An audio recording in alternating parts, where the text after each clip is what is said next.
Hi guys, welcome to part 2 of Rank's Top 20 Intercontinental Champions of all time. Firstly, what we're going to do here is we're going to do a few little honourable mentions. Yep. People that would be on the list if we were doing a top 30. Or, well, if the list we have, we could have done maybe a top 40 nearly at some stage. Uh, But no, like, this is obviously going on from, obviously, if you've watched the first episode, which was 20 to 11, you'll see who is in the list and who is not, obviously. Part 1. Yeah, it was part 1. So yeah, we go on to honourable mentions. First honourable mention is the Southpaw from Blackpool, England, No, Mr. William Regal. Yeah, obviously another great Intercontinental champion. Definitely. Just almost made the list. Sorry, Yeah. Jericho. Sorry, Jericho, for saying that. Barely Yeah. missed out on this list. Tino Santana, a lot of people are probably going to question us for not putting him on the list, but I feel I didn't grow up on that time. I did watch it and say I can know if people can say it's Patterson and Morales, but fuck off. Yeah. I just think Santana. There's other guys there that I think personally deserve it as well. No disrespect to Santana. Yeah. The Ultimate Warrior. Yeah, he chased down the honky tonk. Bettman, 20 seconds? 13 seconds, I think. Yeah, maybe even less than that even. Yeah. But yeah, he was a good Intercontinental champion. Can't deny that. Ricky the Dragon Steamboat. Yeah. Didn't have many title reigns. I think he only had the one, but still. I think he only had the one, and then he went back to WCW. WCW, the wrestling. Yeah. Where he was actually treated much better. Right, obviously. Then we have Rick Martel. Yep, the model. The model himself. Multiple time AWA World Heavyweight Champion, multiple time Tag Team Champion, multiple time Intercontinental Champion. Then Probably my fondest kind of gimmick from the gimmicky period of wrestling. still is gimmicky, man. And his theme song, actually, interesting fact, his theme song went on to be Val Venus's. Hello, ladies. Yeah. We have Dolph Ziggler. Multiple time IC champion again. Really deserves it. Workhorse. Absolutely put on a good match with anybody. That's true, yeah. We have Shelton Benjamin. Who deserves to be on the list, Again, I think. put on a good match with anybody. Had an excellent match there with Shawn Michaels on the Gold Rush. That Rush. was for the world title, yeah. Benjamin. Oh, The Benjamin super kick that came out of nowhere. True. Yeah, that was one of the best super kicks of all time. Next we have the Scotsman from Canada, Rowdy Roddy Piper. We do. Oh, aye. Had a fantastic match with Bret Hart at, what was it, WrestleMania 6, I think, or 6, something. yeah. 6 or 7. Yeah, Piper, again, another underrated guy. Yeah. Then we have Christian, who had a good, multiple title reigns. Yeah, Had beat some- Edge. Edge a few times, I think. Yeah. And then last we have on the list is none other than Jeff Hardy. The Brother Hardy. We do. I thought Jeff had a good few title reigns. Yeah, sure didn't he beat Triple Triple H H. for He did for all of like 3 days. yeah, with Matt's help. Yeah, it was. That's when Jeff was literally like fucking 220, like didn't have a chance. Like. Yeah. But yeah, had a few other Intercontinental title reigns when he came back to the company in 06. Yeah. Beating John Morrison as well. Umaga, he had a good series with. He certainly did. So yeah, we'll go on to the top 10 now. That was everyone that we wanted to mention anyway. There's our honorable mentions done. Honorable mentions, other that no one really else you could. Well, there probably is more, but we just can't. Honestly, we genuinely just can't remember. Yeah. So number 10, we have the man from Cuba, Razor Ramon. Say hello to the Bad guy. man. Mate. So yeah, Razor, multiple time Intercontinental champion, had some.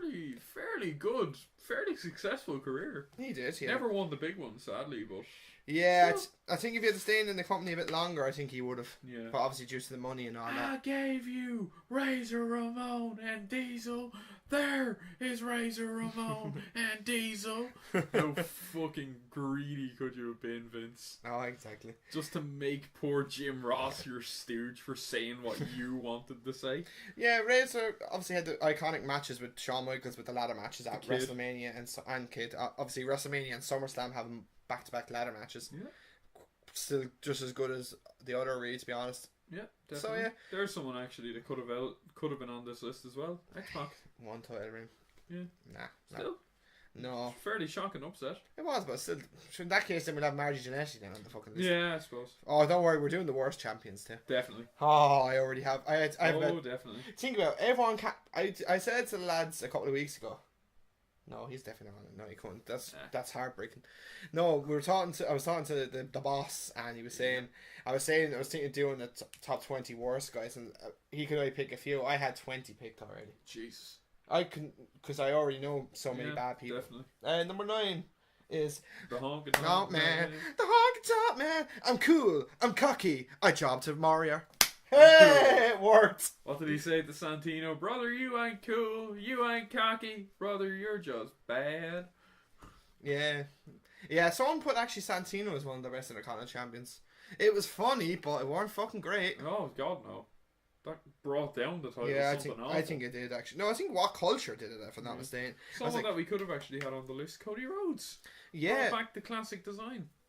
Well, he's an honourable mention. Yeah. There's another one for you. So yeah, Honky Tonk is number 9. At number 8 is... Speaking of Cody Rhodes... Gold Dust. Yeah, what a fucking man. Yeah. What a man. Absolutely. His reign in the early 90s, or the mid 90s were fucking great. Sure, didn't he fight Undertaker for the title I'm one. In a body bag match? Put him in a body bag! Yeah. No, Goldust, an underrated talent, really, Definitely. to be honest. Should be world champion. Should have at least had one reign. Yeah, I'd agree with that. So yeah, number 8 was Goldust. We have the man from Manchester, England. British Bulldog. Well, the man from... They never really could get it right, England. It was Leeds, Manchester...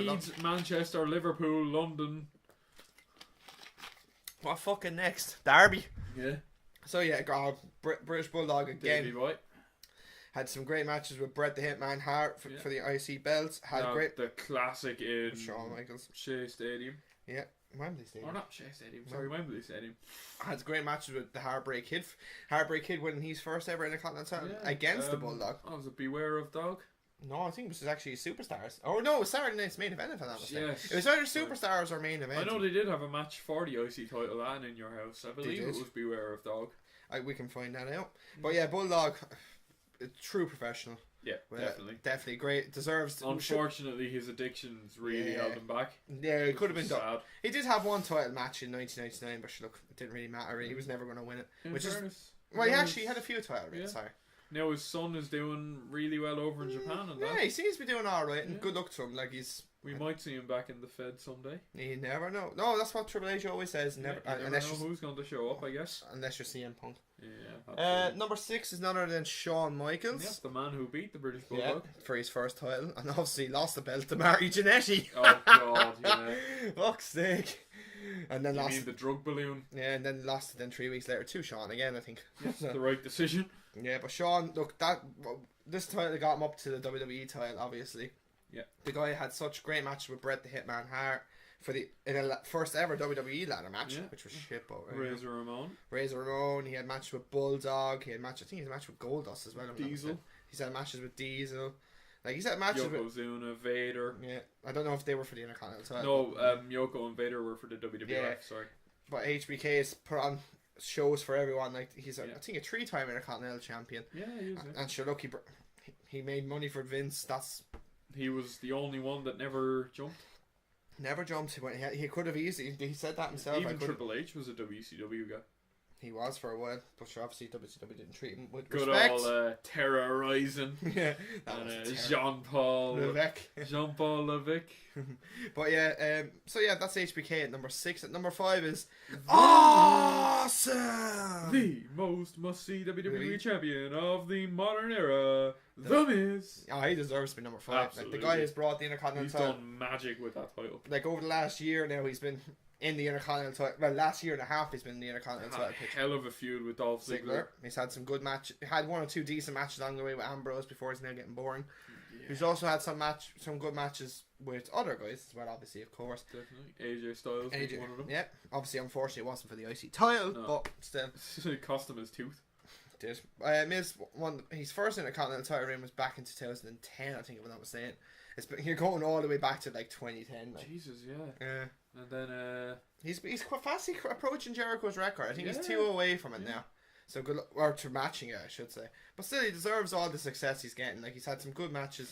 Like him and Ziggler together revitalized the Intercontinental title. Absolutely. Like because when Miz first got the belt back in early 2016, like we were saying, oh fuck this guy again.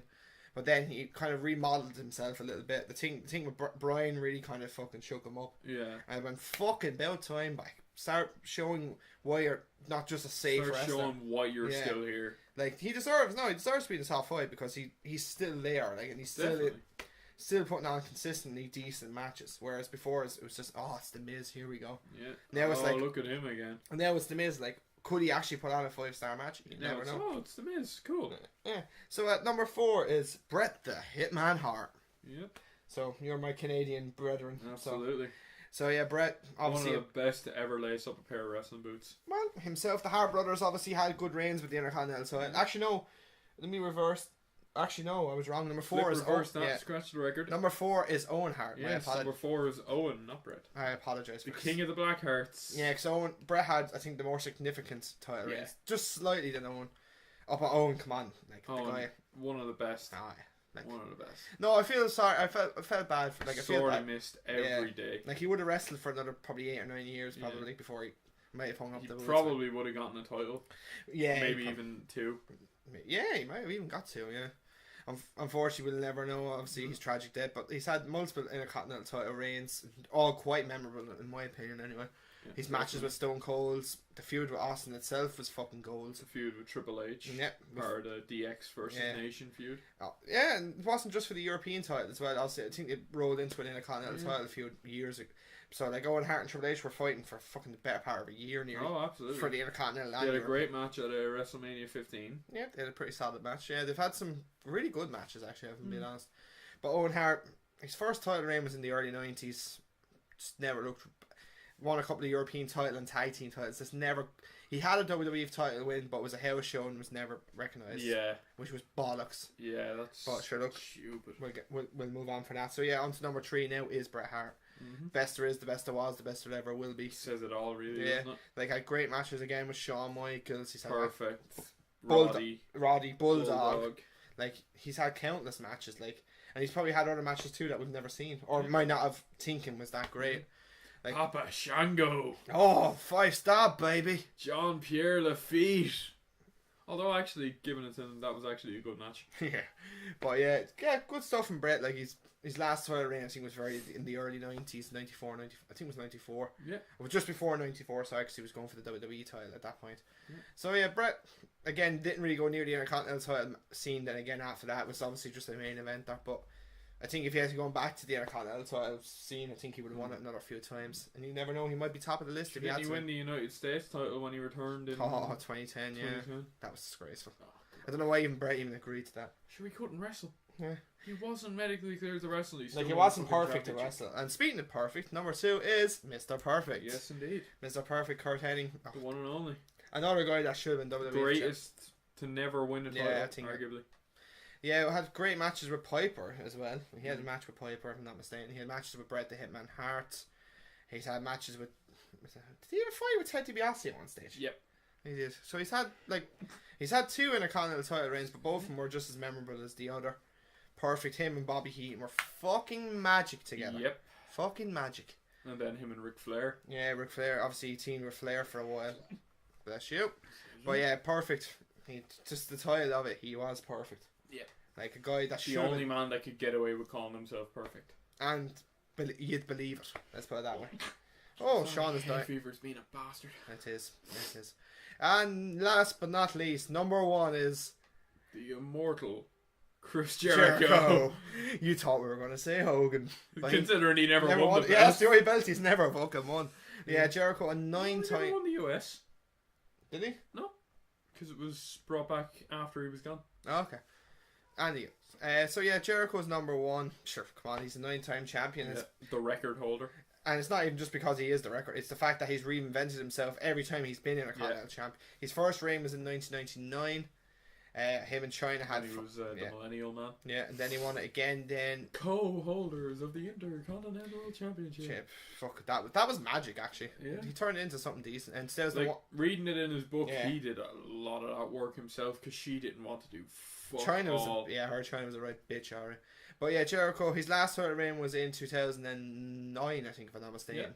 Yeah. Beating Rey Mysterio. Oh, there was match with Rey Mysterio, man. Fuck me. The one where another honourable mention would be Rey Mysterio. Actually, Ray. He won it a few times. Kane as well could be. Kane was only 1-time champ. It wasn't very memorable. He lost it to fucking Albert. Jesus, he did. Yeah, we're not going to even go there. But yeah, that was great stuff. Jericho, winning so many titles. And he could still become a 10-time champion. You never know. The door's still open. I think he could actually potentially win it. Will Miz beat his record? I think at the moment he might. Yeah. We'll see what happens. But Jericho deserves to be number one. I think personally, just not just because it's the record holder. It's the fact that he reinvents himself every time he comes back. Has put on some great matches for the IC belt. Like he's matched with Benoit, Rey Mysterio. He won it. Had matches with CM Punk. Like the list is fucking. Oh yeah, some matches with Punk as well. Not straight edge Punk. No, not that match. He had matches with the IC title as well. Matches with fucking Shelton Benjamin as well. Like So like there you go. So yeah, if you agree with that list or don't agree, you can have your say. Actually, tell us who would be in your list. Actually, like most people we've announced would probably be on anyone's list, but there's obviously it's probably a few that wouldn't be. So that's fine. I would have Albert on my list because he am a good champ. Fuck off, Mark. Right, so I've been Gary, he's been Sean. Yes, we'll be back next week with our next one, which is also going to be Intercontinental title teamed. It will be now the top 20 worst Intercontinental champions of all time. Al Snow, we're coming for you. He was never champion. Thank God. Thank fuck for that. So yeah, talk to you guys soon. Yes, indeed.